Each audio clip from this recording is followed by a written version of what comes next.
अपने राष्ट्रीय स्वयंसेवक संघ ने हम स्वयंसेवकों पर जो जिम्मेवारियां डाली है,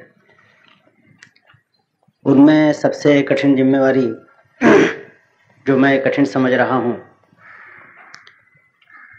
वो है कि स्वयं अपने लिए विचार करने की।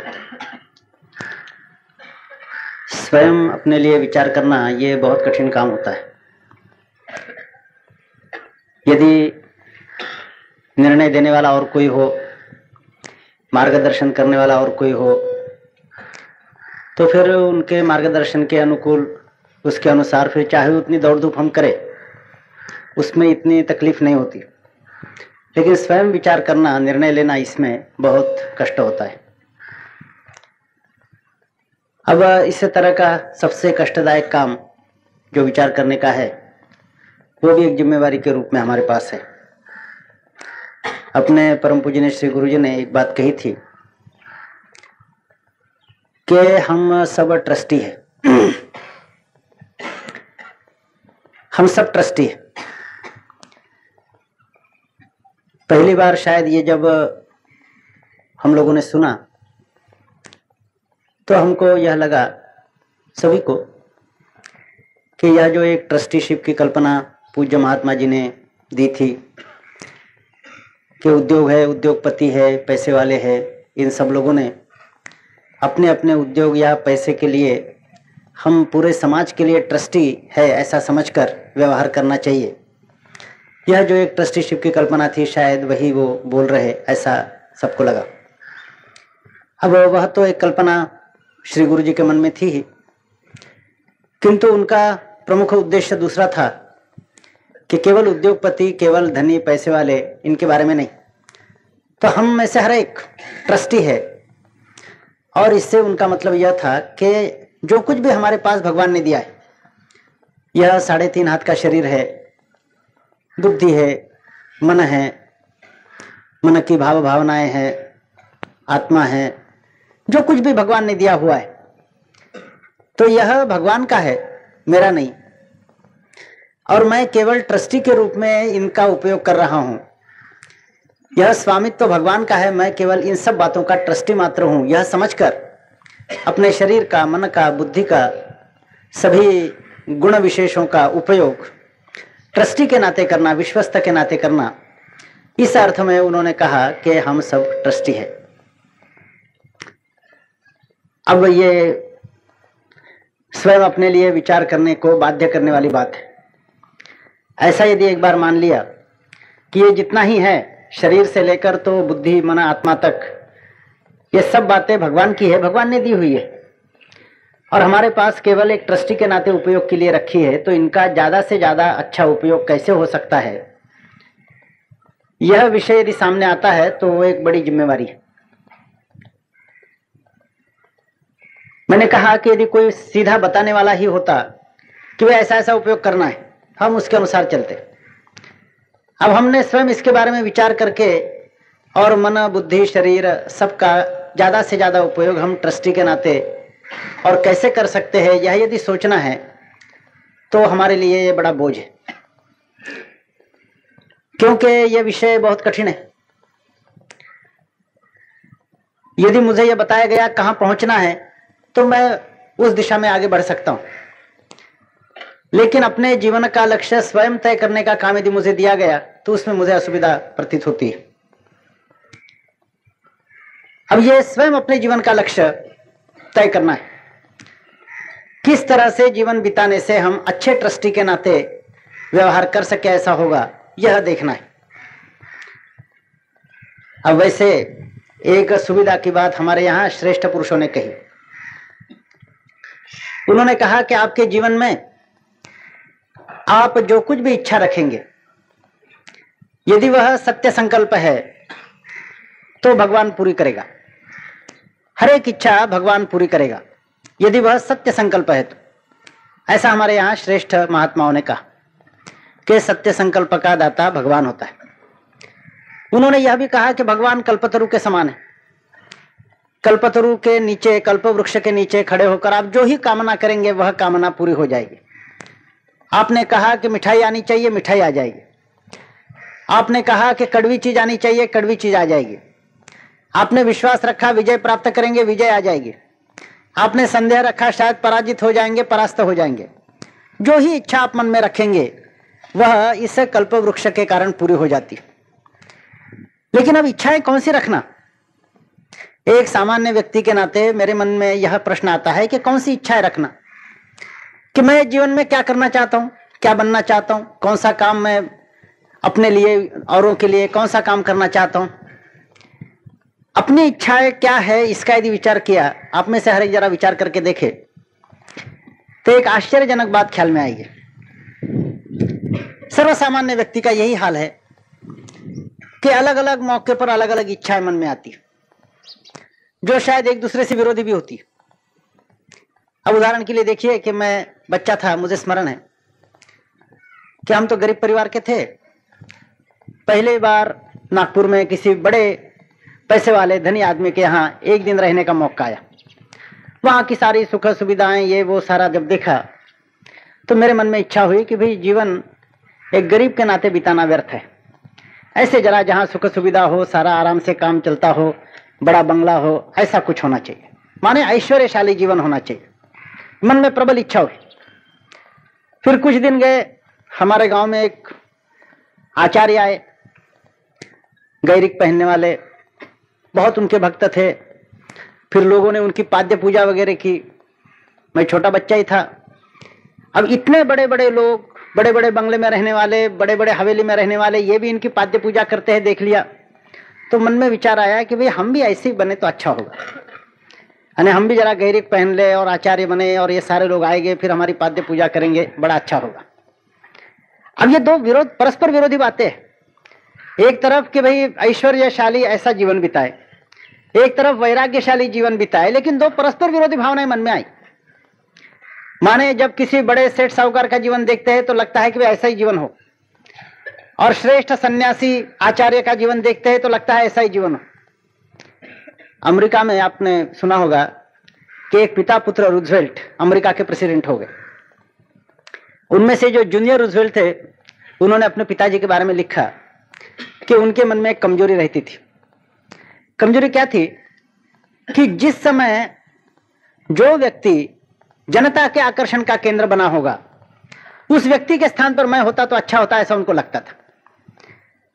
तो उन्होंने कहा कि यदि किसी वर देवता का जुलूस निकलता है, यानी ब्राइडल प्रोसेशन, तो यदि वर की ऐसा शोभा यात्रा निकलती है, बग्गी वगैरह है, आराम से दोनों बैठे हैं और देख लिया, और लोग भी बड़ी मात्रा में वहां शामिल हो गए हैं शोभा यात्रा में, तो बोले हमारे पिताजी को लगता था कि ये वर देवता के स्थान पर मैं होता तो कितना अच्छा होता, क्योंकि सबके आकर्षण का केंद्र कौन है? वो वर देवता है। तो उनको लगता था कि वर देवता के स्थान पर मैं होता तो कितना अच्छा होता। लेकिन मान लीजिए बोले कि दूसरे दिन सुबह यदि और शव यात्रा निकलती है और वो कॉफिन भी बड़ा अच्छा सजा धजा ऐसा कॉफिन यदि है और लोग भी बड़ी संख्या में वहां है, तो फिर उनको लगता था कि कॉफिन में जो प्रेत है या शव है उसके स्थान पर मैं होता तो कितना अच्छा होता, क्योंकि उस समय जनता के आकर्षण का केंद्र वो शव या प्रेत बना हुआ है, तो उसके स्थान पर मैं होता तो कितना अच्छा होता, ऐसा उनके पिताजी को लगता था। अब ये थोड़ा सा एग्जैगरेटेड मालूम होता हो, लेकिन मैं समझता हूं कि सर्वसाधारण व्यक्ति का यही हाल है कि जिस समय जिस चीज को वो देख लेता है वैसा ही बनने की इच्छा हो जाती है। मेरा ख्याल है कि आप में से भी हर एक ने अनुभव किया होगा। अब जो संघ कार्यालय में आते हैं, प्रचारक का जीवन देखते हैं तो लगता है कि साहब ऐसा ही जीवन बिताना चाहिए, और फिर जब दूसरे तरफ जाते हैं, आराम से जीवन व्यतीत करने वाले देखते हैं तो फिर सोचते हैं कि प्रचारक के जीवन में क्या रखा है, ये तो भिखारीपन है, ये जरा आराम से ठाठ से अपनी मोटर कार वगैरह लेकर घूमना चाहिए इधर उधर। दोनों बातें मन में आती है। दोनों में से एक सिंसियर है, एक इनसिंसियर है, एक हृदय से है, एक और केवल दाम्भिकता, ऐसी बात नहीं। अलग अलग मौके पर अलग अलग इच्छाएं मन में आती है। अब भगवान कल्प वृक्ष तो है, कल्प वृक्ष है, लेकिन वो एक ही दिशा में जाने वाली इच्छाएं होगी तो वो पूरी करता है। परस्पर विरोधी दिशाओं में जाने वाली इच्छाएं कैसी पूरी करेगा? तो इसलिए जहां ये बात सही है कि हमारी इच्छाओं की पूर्ति भगवान जरूर करेगा, वहां हमें चयन करने की आवश्यकता है कि एक दिशा में जाने वाली इच्छाएं हम कोई तो भी चुन ले, किसी भी एक दिशा में जाने वाली हो। माने कौन सी दिशा रहे, क्या दिशा रहे, यह तो हर एक के अपने अपने पसंदगी का सवाल है। लेकिन जो इच्छाएं हम धारण करते हैं वो एक दिशा में जाने वाली हो, तब तो सभी इच्छाओं की पूर्ति हो सकती। अब परस्पर विरोधी इच्छाएं रही तो ये भी नहीं होता, वो भी नहीं होता, माने माया मिली न राम, इस तरह की अवस्था जीवन में हो जाती है। इसलिए बड़े बारीकी से, शांतता से, गंभीरता से सोचने की आवश्यकता है कि आखिर हम जीवन में क्या चाहते, हमें क्या करना है, हमारी इच्छाएं क्या है, हमारे द्वारा कौन सा कंट्रीब्यूशन होना चाहिए, ऐसा हम समझते हैं। बहुत गहराई में जाकर सोचने की आवश्यकता है। अब हम देखें कि तरह तरह के जीवन हमारे सामने, और कुछ लोगों ने उपभोग लिया है, कुछ लोगों ने त्याग किया है, सब कुछ। लेकिन हर एक व्यक्ति चाहे त्याग करने वाला हो, चाहे भोग लेने वाला हो, चाहे उदात्त हो, चाहे अनुदार हो, हम देखें कि भाई हर एक व्यक्ति के काम के जीवन के पीछे प्रेरणा क्या होती है। तो एक बात स्पष्ट है कि प्रेरणा सुख की है, इसमें कोई संदेह नहीं। हमारे यहाँ यह बात मानी गई है, सभी श्रेष्ठ पुरुषों ने इसको स्वीकार किया कि जो प्रेरणा है वह सुख की है। सुख की ओर आदमी दौड़ता है, हर प्राणी सुख की ओर दौड़ता है।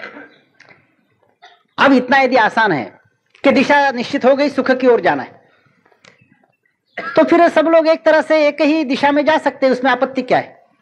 आपत्ति इसलिए आती है कि सुख कहाँ है, इसके विषय में तरह तरह के विचार हैं, मतभेद होते हैं, अलग अलग लोगों में मतभेद होते हैं। ऐसी बात नहीं, स्वयं अपने ही मन में अलग अलग अवसर पर अलग अलग विचार सुख के विषय में आते हैं, क्योंकि सुख भी तरह तरह का होता है। एक तात्कालिक सुख होता है, एक लंबा टिकने वाला सुख होता है, एक चिरंतन सुख होता है। हम मामूली उदाहरण ले कि मुझे डायबिटीज है, डॉक्टर ने कहा कि भाई तुम मीठी चीजें मत खाओ, क्योंकि मीठी चीजें खाने से एक सेकंड तो अच्छा लगेगा जिह्वा को, लेकिन बाद में रात भर बेचैनी रहेगी, इंसुलिन की इंजेक्शन लेने पड़ेगी। अब मेरे सामने यदि रबड़ी आती है, मैं रबड़ी पसंद करता हूं। अब वो सुख यानी क्या है, जरा मैं सोचूं। रबड़ी खाना ये मेरे लिए सुख की बात है, तात्कालिक सुख होता है। लेकिन यदि मैं अभी रबड़ी खाता हूं, 2 सेकंड तो जिह्वा को बड़ा स्वाद अच्छा लगेगा, रात भर दुख का अनुभव होगा। अब अभी रबड़ी खा लेना, रात भर दुख का अनुभव करना, यह सुख है, या अभी क्षणिक सुख का त्याग करना, रात भर आराम से नींद लेना, यह सुख है? यह प्रश्न मेरे सामने आता है। हम में से बहुत सारे विद्यार्थी हमारे भी सामने सुख क्या है यह प्रश्न आता है। अब परीक्षाएं आती है, उसके पहले पढ़ना पड़ता है। अब पढ़ने में सब लोगों की रुचि तो होती नहीं, बहुत लोगों को तो जबरदस्ती से ही पढ़ाई करना पड़ता है। अब मन में प्रश्न आता है कि भाई इच्छा नहीं है, अच्छा सिनेमा है, नाटक है, कहीं और भी कुछ बातें चल रही हो, अब ये सारी छोड़कर और हम केमिस्ट्री फिजिक्स पढ़ते रहे, शुष्क विषय है, ड्राई, इसी में अपना सारा जीवन बिता दे।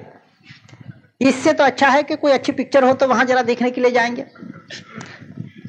अब एक तरफ पिक्चर है, एक तरफ कल की परीक्षा है, ये फिजिक्स जैसा ड्राई सब्जेक्ट मुझे, शुष्क विषय मुझे पढ़ना है। अब सुख किसमें है जरा देखा जाए। वैसे देखा जाए तो ये जो शुष्क विषय है, इसको छोड़कर पिक्चर के लिए जाना, यह सुख मुझे देता है, तुरंत सुख देने वाली बात है।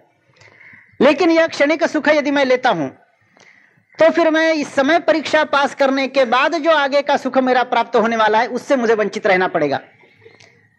तो सुख, आज पिक्चर में जाना यह सुख होगा, या आज का पिक्चर का सुख छोड़कर पढ़ाई करना और कल के सुख के लिए तैयार हो जाना, इसमें सुख क्या है यह मुझे तय करना पड़ेगा।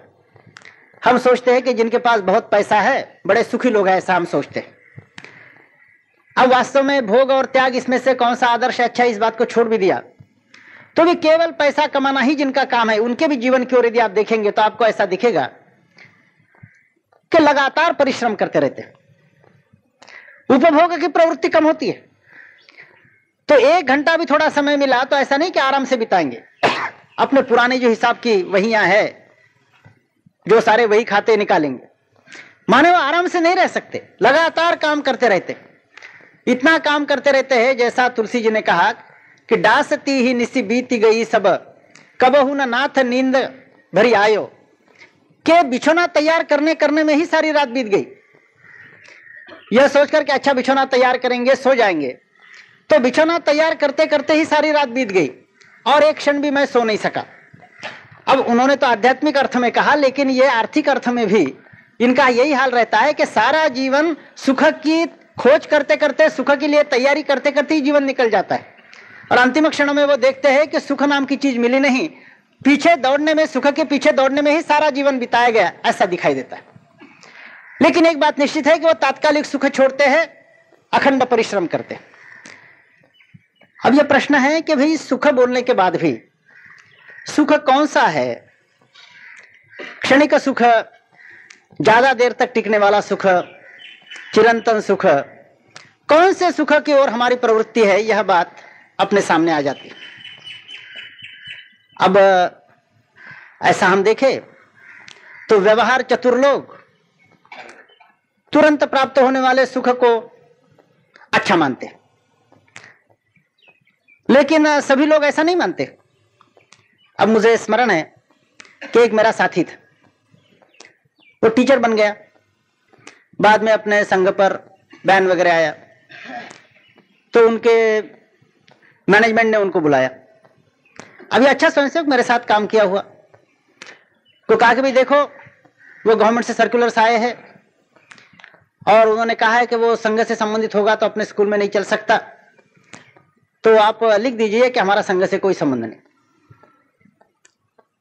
तो उनका भी मैं कल जवाब दूंगा।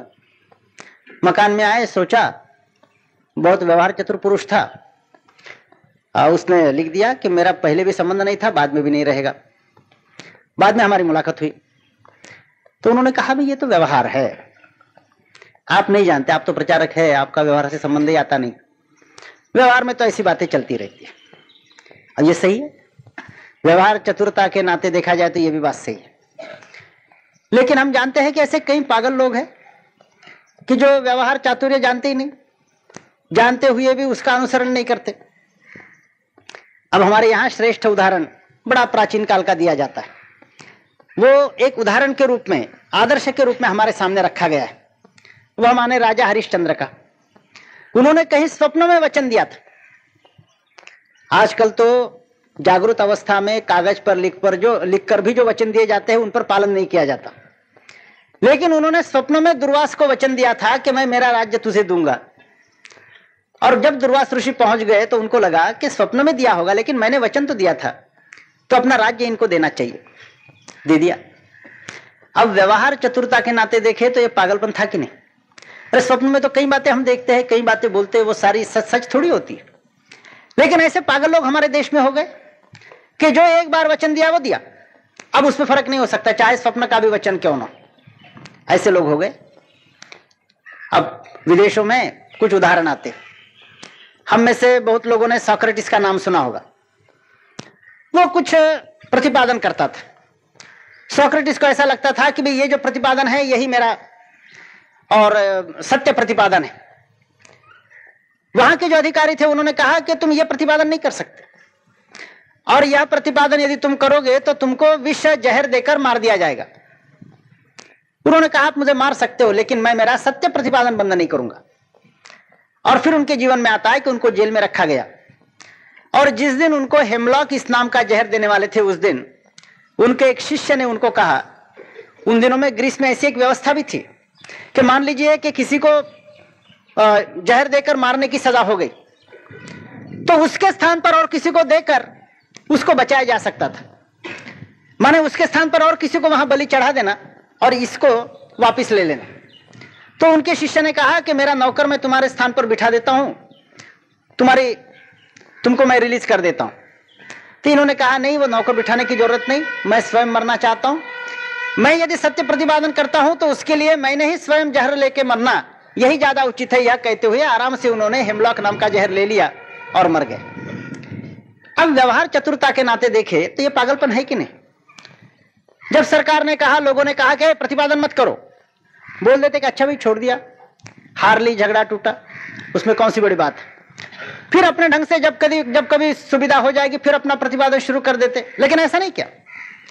तो अपने सत्य प्रतिपादन को कायम रखने के लिए जहर विष लेकर प्राण त्याग करना उन्होंने पसंद किया, लेकिन सत्य प्रतिपादन छोड़ा नहीं। अब हर एक प्राणी की, हर एक मनुष्य की यह प्रवृत्ति है कि वह सुख की ओर जाता है, इसमें कोई शक नहीं। कोई यदि हमें बताएगा कि साहब वो जानबूझकर दुख को लेने वाला कोई आदमी है, मैं ये मानने के लिए तैयार नहीं। लेकिन सोक्रेटिस ने जिस समय विषय लिया तो उस समय उसके सामने कौन से विकल्प हो गए? एक तो विकल्प यह होगा कि सत्य प्रतिपादन को छोड़ देना, जीवित रहना। दूसरा होगा सत्य प्रतिपादन चलाना और प्राण त्याग करना। और यदि उन्होंने विषय ग्रहण करना और मरना स्वीकार किया तो उसका मतलब यही होता है कि अपना सत्य प्रतिपादन छोड़कर जिंदा रहने में उनको जितना दुख होता उससे कम दुख उनको प्राण त्याग करने में होता। माने उनके लिए प्राण त्याग करना यह कम दुख देने वाली घटना थी और सत्य प्रतिपादन करना छोड़ देना यह उनके लिए ज्यादा दुख देने वाली घटना थी, इसलिए उन्होंने प्राण त्याग करना स्वीकार किया। यह बात स्पष्ट।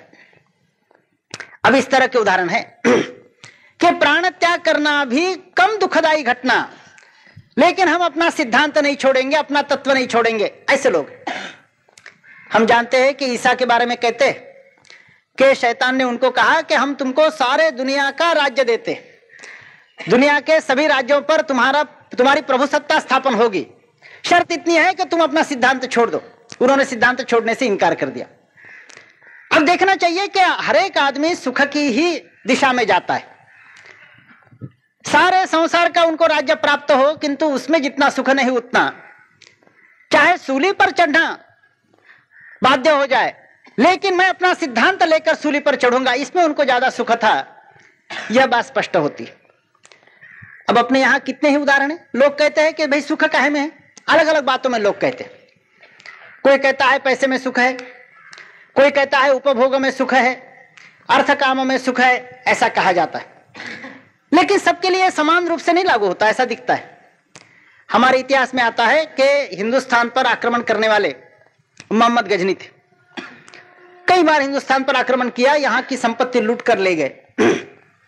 लेकिन उनके जीवन में ऐसा आता है कि जब मरने की बारी आई तो वो रोने लगे।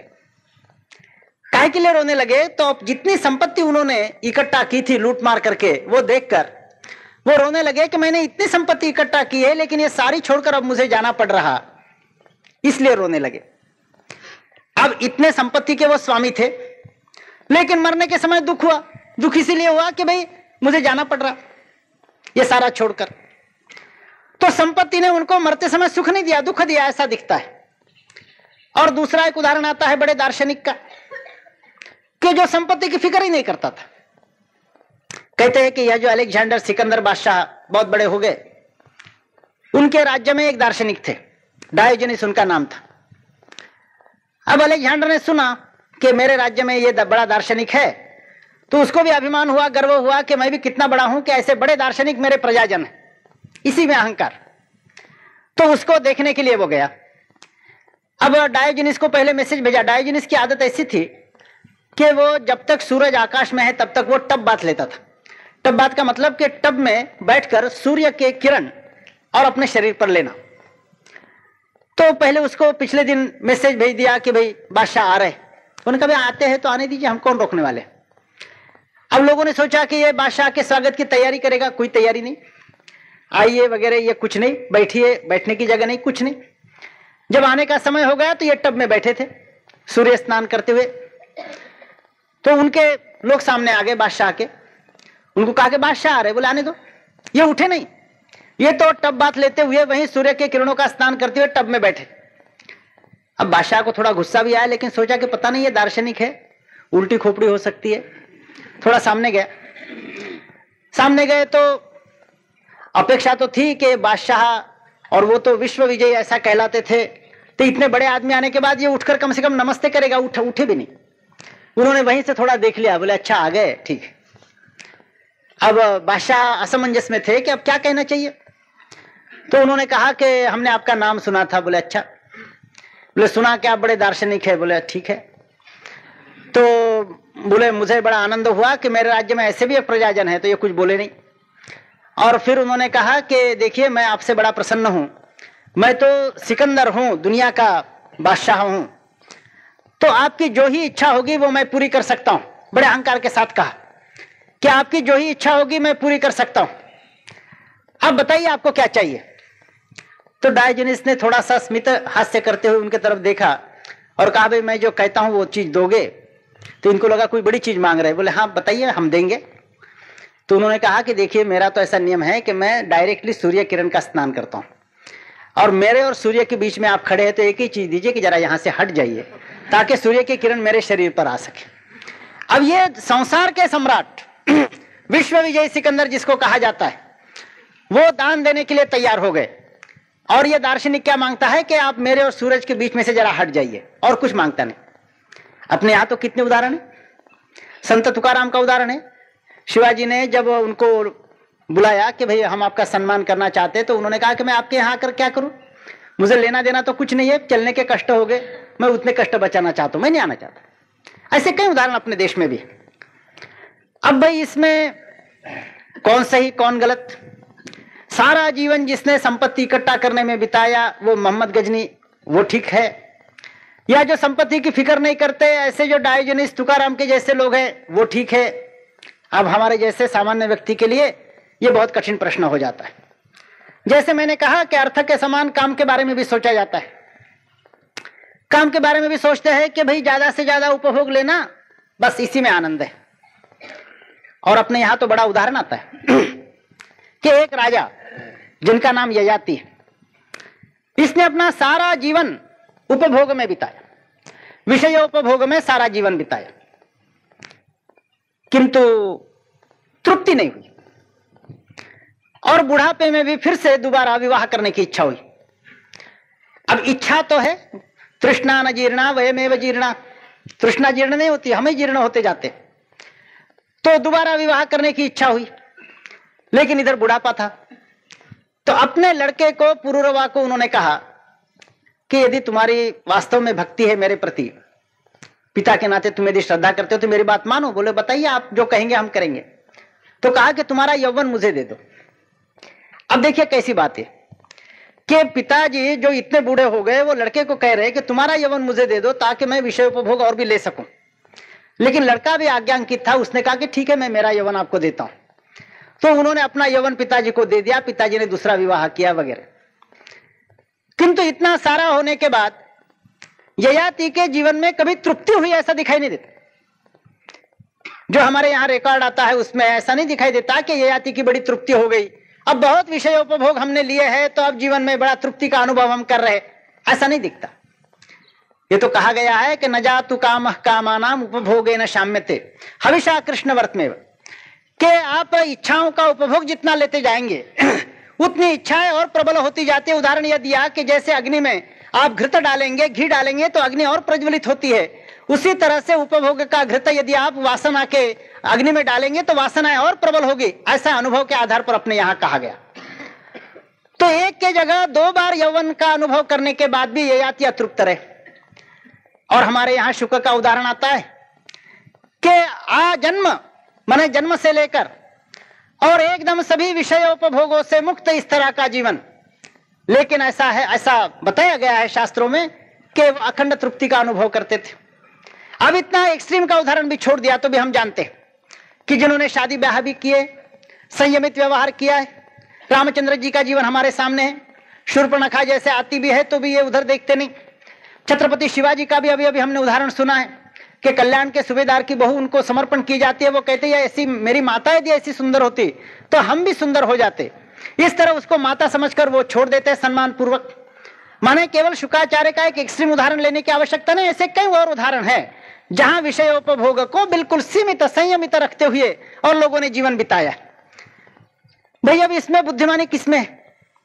अपने लड़के का भी यौवन स्वयं प्राप्त करते हुए विषयोपभोग प्राप्त करने वाले ययाति को बुद्धिमान समझा जाए, या सारा जीवन विषयोपभोग से दूर रहने वाले शुक को बुद्धिमान समझा जाए, या इस तरह से कल्याण के सूबेदार की बहू और समर्पण करने के लिए लाई गई तो भी उसको छोड़ माता समझकर छोड़ने वाले शिवाजी को बुद्धिमान समझा जाए।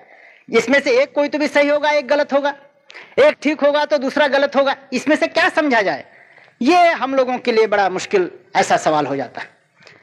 तो इसलिए यह बात तो सही है कि सुख के ही दिशा में सब जा रहे, सुख के ही दिशा में सारे लोग जा रहे, लेकिन यह सुख क्या है, किस बात में सुख है, यह तय करना बहुत कठिन हो जाता है।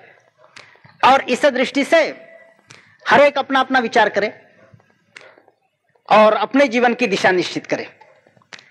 अब जीवन की दिशा निश्चित करना तो आवश्यक है, वो दिशा कौन सी रहे यह कहना यह दूसरे के लिए संभव नहीं। मेरे जीवन की दिशा क्या रहे आप नहीं बता सकते, वो तो मैंने स्वयं तय करनी।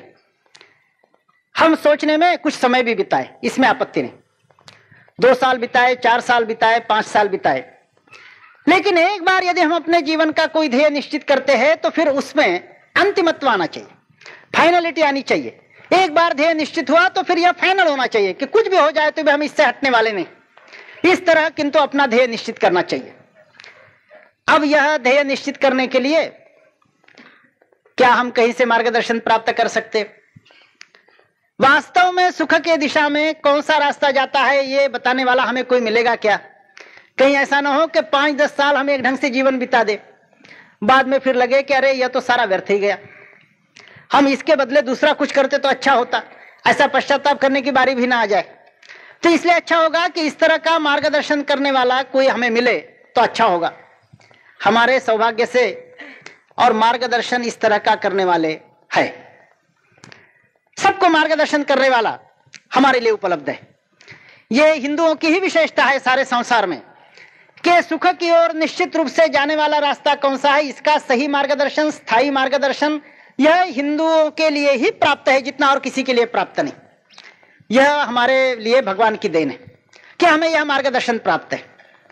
इस मार्गदर्शन में पहले यह कहा गया कि सुख यह हमारा अंतिम उद्देश्य है, बात सही है, लेकिन उसका अर्थ समझ लेना चाहिए। यह कौन सा सुख है?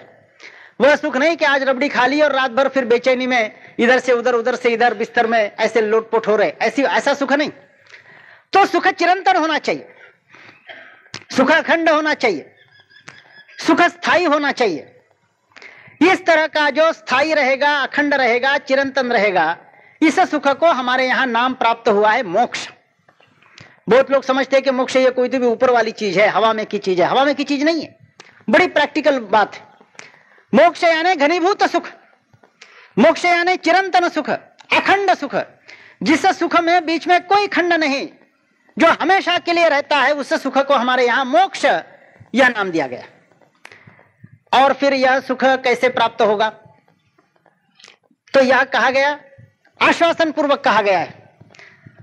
हमारे पूर्वजों ने, हमारे दृष्टाओं ने यह आश्वासन दिया है कि जहां हम सब सुख की कामना कर रहे, वहां उन्होंने कहा कि मनुष्य का स्वभाव भी सुख ही है। एक आश्वासन है, बहुत ही हम लोगों का धीरज, हौसला बढ़ाने वाला यह आश्वासन है कि मनुष्य की प्रकृति ही सुख है, प्रकृति ही सुख है। दुख जो है वह विकृति है, ऐसा का दुख विकृति है, सुख यह प्रकृति। उदाहरण दिया। अब जब हम कोई खबर सुनते इधर उधर की, तो आदमी आज जीवित है, श्वासोच्छ्वास करता रहा, यह कोई न्यूज नहीं बनती।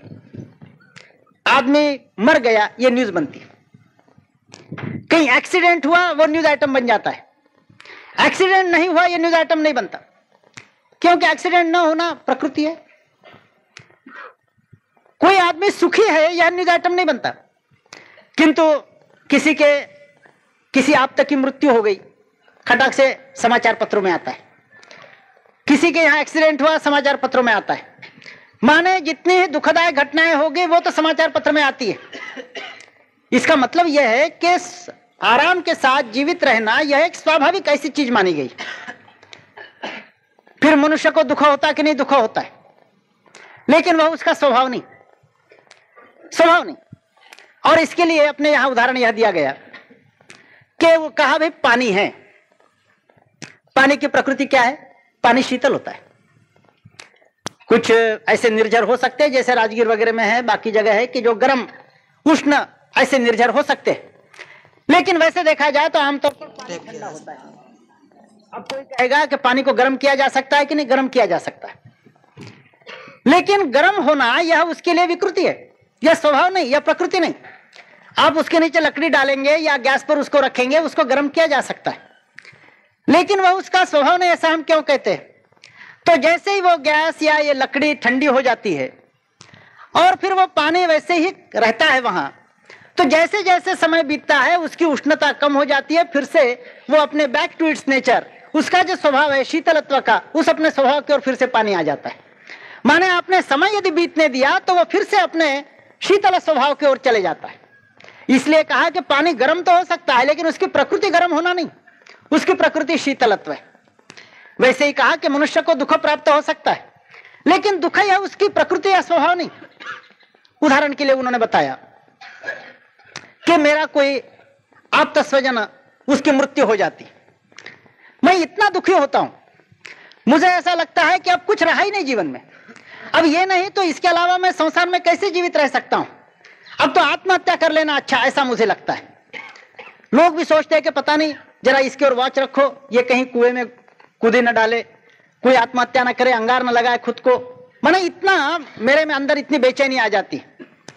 लेकिन मान लीजिए कुछ समय बीत जाता है तो ये जो आत्महत्या करने की मेरी इच्छा है, उसके मृत्यु के कारण मुझे होने वाला जो शोक है, उसकी तीव्रता है वो धीरे धीरे कम होने लगती है और शायद 5-10 साल के बाद वो तीव्रता समाप्त भी हो जाती, केवल स्मृति मात्र रह जाती।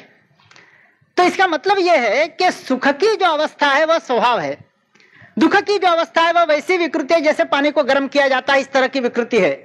किंतु जैसे जैसे समय बीतता जाएगा मनुष्य फिर से दुख से सुख की ओर आएगा। इस अर्थ में कहा गया कि प्रकृति ही सुख है, आत्मा की प्रकृति, आत्मा का स्वभाव सुख है, और इसलिए कहा कि भगवान सुख है। हम जिसको आत्मा कहते हैं या जो भगवान है वह सुख है। हमारे यहाँ ये नहीं कहा गया, जो गलती से सर्वसाधारण आदमी को समझाने के लिए कहा जाता है कि भगवान सुख देता है, परमेश्वर सुख देता है, ऐसा नहीं कहा गया। हमारे यहाँ यह कहा गया कि भगवान ही सुख है, आत्मा ही सुख है, माने हमारी प्रकृति सुख की है। तो इसके कारण हर एक व्यक्ति, उसकी जो सारी दौड़ धूप है वह सुख की दिशा में चलती है। और इसके कारण अब ये जो सुख के दिशा में सारी दौड़ धूप है, इसमें यदि अलग अलग उदाहरण दिखते तो उनका अर्थ समझने की आवश्यकता है, सबके पीछे क्या सूत्र है समझने की आवश्यकता है। जैसे हमने कुछ उदाहरण देखे, अब इतिहास में हम देखते हैं सुख को दो ढंग से समझने वाले लोग, कई ऐसे उदाहरण पैरेलल्स इतिहास में। अब राजस्थान के इतिहास में हम देखते हैं मान सिंह ने समझ लिया कि अपना मान छोड़कर, अपने हिंदुत्व का गौरव छोड़कर, और अकबर की भी यदि हम सेवा करते हैं, उसको बड़ा मानते हैं, क्या आपत्ति क्या है, आराम से रह सकेंगे। प्रताप सिंह का हमने उदाहरण देखा कि उनको ये उनके प्रकृति को ठीक नहीं लगा, मानधन थे, उन्होंने कहा कि हम जंगल में रहेंगे, भूखे रहेंगे, बच्चों को भूखा रखना पसंद करेंगे, लेकिन हम सेवा नहीं करेंगे अकबर की, उसके सामने झुकेंगे नहीं। अब दोनों को दो अलग अलग बातों में सुख का अनुभव हुआ। अब हम देखते हैं कि छोटी छोटी बातों के लिए लोग झूठ बोलते हैं।